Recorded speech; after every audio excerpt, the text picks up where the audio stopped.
Hi everyone, I'm Eric. And I'm Christopher. And we're Grow For Me Gardening. Today we're going to coppice our smoke bushes. And we have a tiny chainsaw.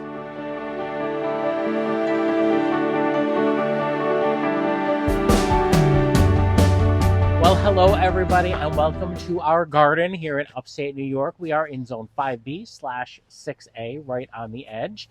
And behind me you can see our Winecraft Black Smoke Bush. I love this shrub, don't you, Christopher? I love this shrub. It's the most beautiful color. The color is astounding. The foliage is beautiful. The tag says 4 to 6 feet tall and wide. So it gets a little bit bigger than the tag said, which I take as a compliment because that means it's very happy here. But what we're going to do is we're going to coppice or severely prune our smoke bush down to the ground. And it has a couple of benefits to it. The first one is it kind of reshapes it. The second one is the foliage that first year after you coppice it is larger than usual and more intense. And if anything is super special about this smoke bush, it is the foliage. So I'm excited to see how it grows back from this pruning this year. So as I come in here, you can see that our Jacob's ladder, our heaven scent, is starting to come up. It's a beautiful color. But it's so cool because it looks like that, and then all of a sudden it's going to change to green right before the flowers come. I know, but we got to get in here and clean this up so we can really enjoy that. Oh, careful on some daffodils. Oh, daffodils. So right here you can see that the shape and structure on this has gone a little bit wonky. And that's kind of what smoke bushes do. Behind you, Christopher, is a beautifully structured Winecraft Gold, which we can show you in a minute. But take a look at how this is kind of split open in the middle. It's sent out longer branches to the sides. There's some fireworks happening. There's longer stems, all very normal for a smoke bush. But we want to bring it down so that it reflushes, restructures itself, and we get that beautiful foliage. So we're just going to go in, Christopher. This is probably more nerve-wracking than when we do pollarding, which is just coppicing up high. Yeah. But this is it. Watch this, folks. Here we go. All right, I'm gonna be brave. So we have this handy dandy little mini chainsaw that so many of you recommended to us that we thought let's do it. Might as well try it. So come on in close, Christopher. I'm so excited about this. I love power tools, but also I love tiny power tools. So if it were just this branch, I would just cut it here. But we've got this weird split in the middle, and I'm debating, do I want to take this half off and leave this and have this grow? Do I want to... I know for sure either way that this is coming off right here. Cut it. Let's do it. All right.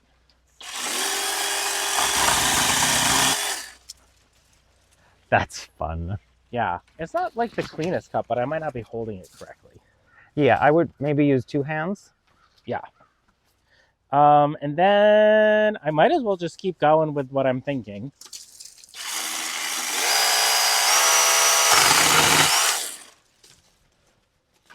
And it looks really severe, doesn't it?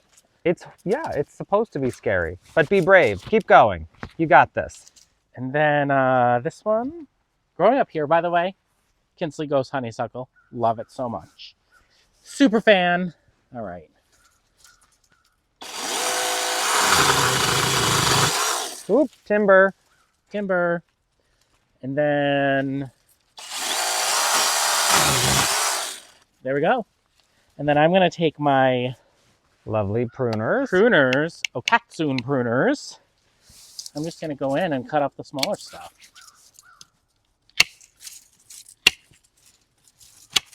When we back up and look at this, it's going to be craziness.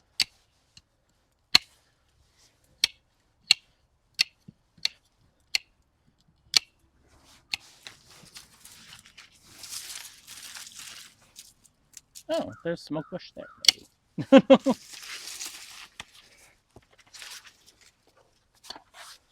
Now that's a prune job. Fun. If I've ever seen one.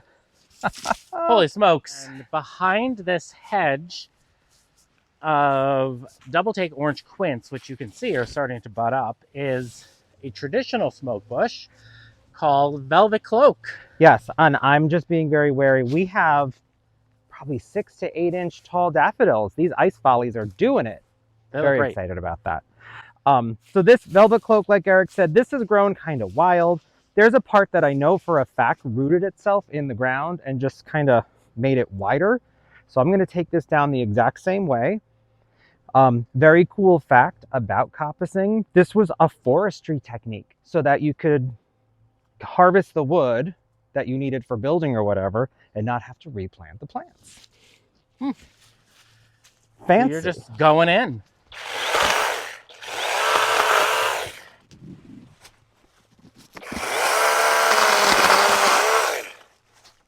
And I'm taking this all the way. You are? All right.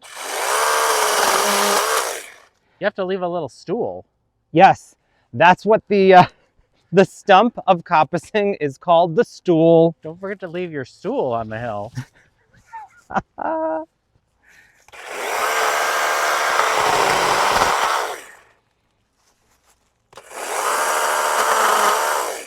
I love that we're using the strongest chainsaw for the tiniest branches. Yeah, absolutely.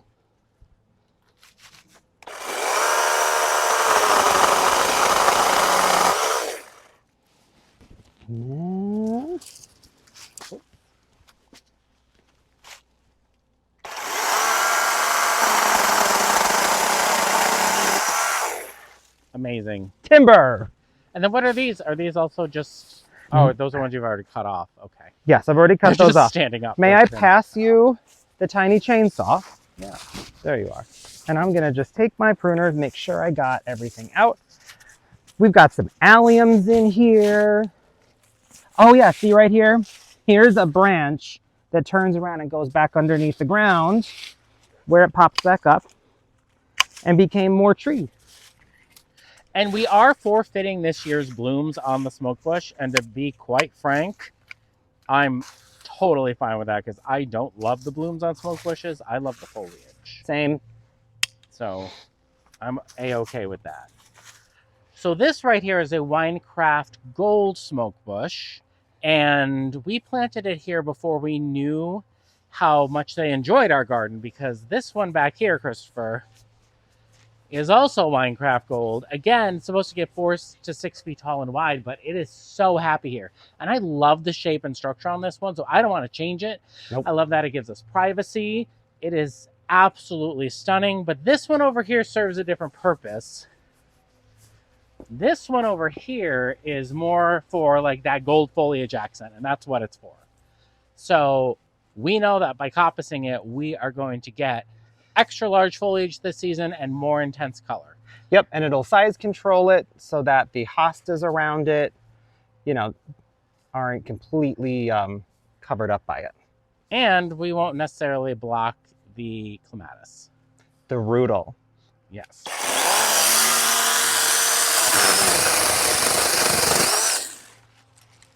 And there we go. The whole shrub. Yeah. Unbelievable. I wonder if anyone's taking bets on whether or not it's going to come back. I mean, it's supposed to. Fingers crossed. And if it doesn't, then we've all learned a lesson. I have faith in the coppicing technique. I consulted an expert. I consulted Stacey Orvella at Proven Winners Fellow Choice Shrubs. And she said it would be okay. She said coppicing would be totally fine on these smoke bushes. So I believe you, Stacey. Can we have a springtime appreciation moment as Eric tosses that shrub? Beautiful, beautiful weather today. So here we have Aphrodite Sweetshrub, a calycanthus that... It's a hybrid. It's between our native sweet shrub and an Asian sweet shrub. Yes. Look at, he's doing such a good job this year knowing names and things. I'm very proud of Eric. But we're going to take this down because, as you can see, it has grown a ton and it's beautiful and we appreciate that. But we'd love to appreciate it at this size and not the size that it might become by the end of the season if we don't prune it. So I'm going to bring this down to about 12 inches off the ground just to size control it.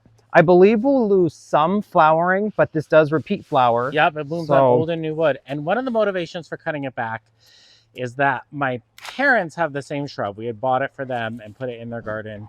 And they unknowingly just cut it back to the ground because they thought they were supposed to. And the foliage they had that season was enormous. The leaves were like the size of my hand. So again, one of the main motivators for cutting this shrub back is a little bit of size control, but also I think the foliage looks fantastic after it's coppiced. Eric, what you can't tell from being so far away is after every cut, the smell of this plant is amazing. It's a great smelling shrub. It smells like bay leaves, maybe? Well, it's a relative of allspice. So it's got kind of that yummy baking spice, but also like a pineapple at the same time. I think this might be our last real seasonal pruning this year. We have our butterfly bushes to do. Oh, right. Well, our butterfly bush. Our butterfly bush, the one, just the one. Our one butterfly bush. Look at those pretty little hellebores. No, you don't look at them. You look at the sweet shrub. I was showing everybody else. Yes.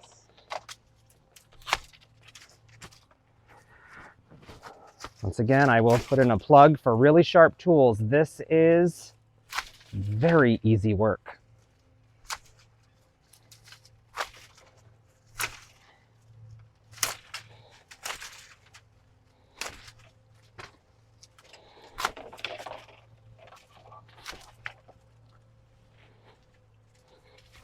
Actually, now it kind of smells like fabric softener. Are you doing laundry? No, you are, aren't you? No, I didn't put them in the wash. Oh, well, maybe it just smells. I'm like, it just delicious. has a fabric softener smell.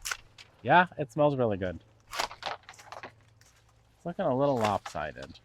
It's a lot lower on the left than on the right.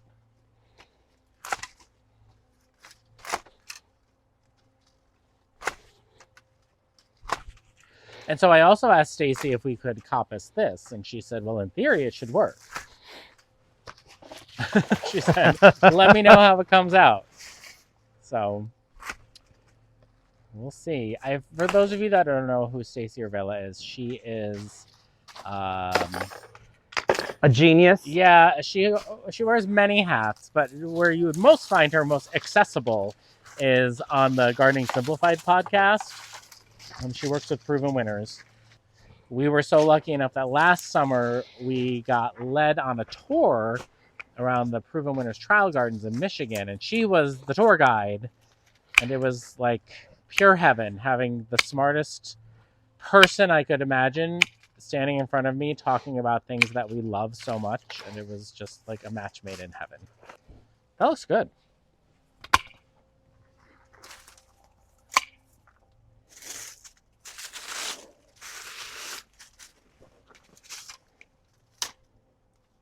Interesting, that right there was dead wood. So I guess we can use our disease, damaged, and dying rule on this.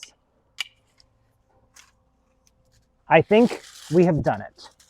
Amazing. It looks really good. Should we prune our butterfly bush while we're out here cutting things back? Yeah, why not? Let's do it. All right. All right, so we have Hot Buzz, Raspberry Rush. Butterfly bush. Yes. Right here. And it's our only butterfly bush. And we bought it as like a tiny little... It wasn't even 4 inches. Quart. It was like... It was so tiny. And yeah, we paid a few bucks for it, and it's done well for us. And the butterflies love it. The praying mantis sit here and wait for the butterflies at the end of the season and eat them up, and you just see their wings smattered on the ground. Yep, not cute, but it happens. Nature. So if you come on in here, Christopher, we can show them that there is some growth coming from the base down here. Yep. And so I'm just going to go in and cut it pretty far down because this is what we do. You can see where I cut it last year. Yeah, right about there. This is another plant that smells really nice. Thank you. And that'll just all flush back up. Look at all these bulbs coming.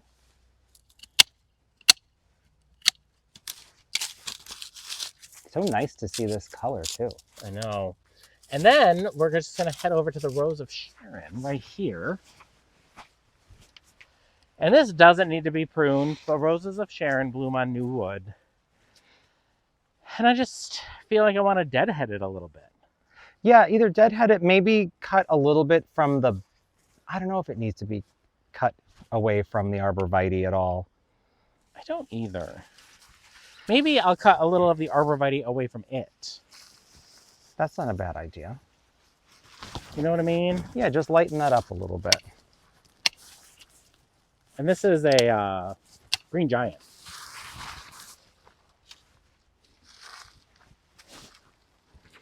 And this is a orchid satin Rose of Sharon. How's that? That looks a little better. Just like a little bit of a lightening of their meeting of their minds. We knew when we planted these that eventually things would need to be shifted. It's just happening sooner than expected. It really is. Look at our snowball viburnum. It's coming. It's coming. So this is blue chiffon, tucked in between these green giants. I don't know if the fine. Yeah, I think this one's fine. Yeah. Yeah, I think it's fine. Smell that. Yum. Smells so good. This is something we can coppice. No. You don't want to? No, I don't want to, because then I will lose all of the sonic pink blooms. All right. Nope. We can coppice this black lace elderberry. We can coppice that right out of the ground and replace it. Well, we'll wait till we find something to replace it with. It doesn't do well for us for some reason. It just has been angry at us. I don't know why. I'm just going to leave it. We'll see what it does this season, and we're going to look to replace it. This rose was coppiced by a deer. Yep. Oh, yeah, coppiced by a deer. We have a candy corn spirea that was coppiced by the deer. I'm going to take a look over here and see how the black pussy willow is doing. This was pollarded. Everything looks to be healing, and all these little cuts are good. Maybe a little swelling along the branches there. So this right here is a Gatsby Moon oak leaf hydrangea, which oak leaves you do not prune, but this one does have some dead wood on the very tip of it over here. So I just wanted to get that off. See this right here? Oh yeah, it's like white and ashy. Yeah. So I just wanted to kind of get rid of that because that had been bothering me. Like how it's just brittle like that. I wonder if those pieces were buried underneath the Sun King Aurelia that's going to come up here. Maybe. So I'm not pruning this for blooms. I'm pruning it for like health. Yeah. You know what I mean? The 3Ds. Yeah. We had a lot of dieback on this one. It gets hit with really strong wind here. That's got healthy buds on it, that branch. Yeah, this all looks good. This I'll take back to here. No, I'll leave that. Yeah, they've got stuff going on. Yeah, that'll be fine. What's the other one doing? Has a little something happening there.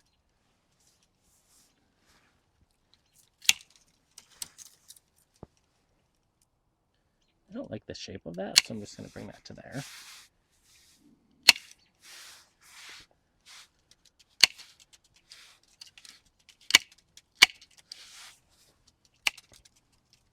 Is that whole branch that you were just cutting on alive? I don't know. Yeah, try that. Yeah, that's alive. Okay, well that's fine. No flowers on that branch. That's okay.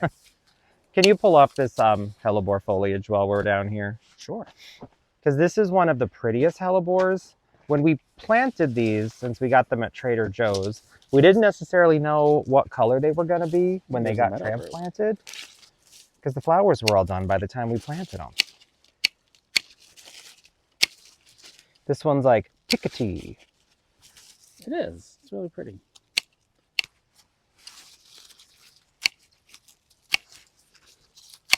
It's so nice to see it getting a big clump and not just the tiny little plant it started as.